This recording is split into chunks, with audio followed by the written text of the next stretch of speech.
Ни треба брз мотор и брза трака за влез во Европската Унија. И покрај тоа што предреферендумската кампања се уште не е започната, Заев ја искористи трибината перспективите на македонската економија преку членството во ЕУ и НАТО во Стопанската комора од позиција на премиер да лобира кај бизнесмените да гласаат позитивно на 30 септември.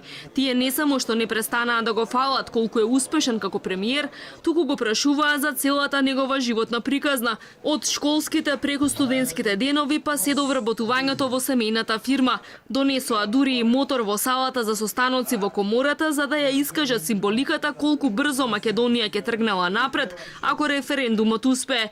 Нејасно е само дали Заев мислеше и на неуспехот од 0% раст во првиот квартал. И треба на Македонија побрз мотор, кој што побрзо ќе ја раздвижи. Немам дилема, крајно време е после 27 години независност да ја ставиме на една брза трака или еден брз мотор, кој што дефинитивно со лидерството секако на стопанството ќе ја направи прикладно место за живење, каде животот ќе биде вреден за живење.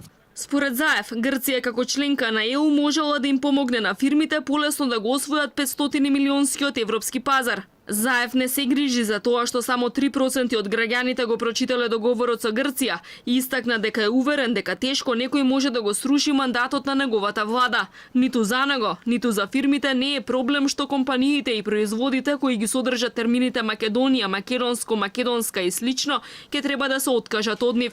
За разлика од нашите, грчките фирми забрзано ги заштитуваат своите производи и фирми со овие термини. Дел од грчките производители можеби ќе сакат да користат Made in Macedonia.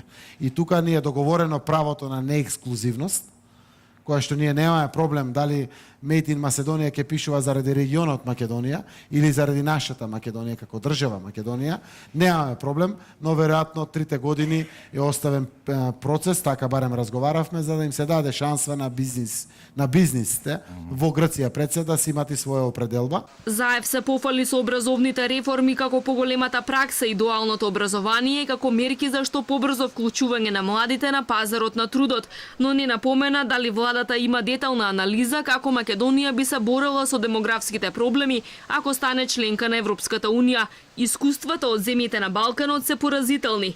Повисоките плати и поголемиот животен стандард си го направија своето. Огромна е миграцијата на младите од Бугарија и Романија, а според последните податоци, скоро 50.000 луѓе се иселиле лани од Хрватска.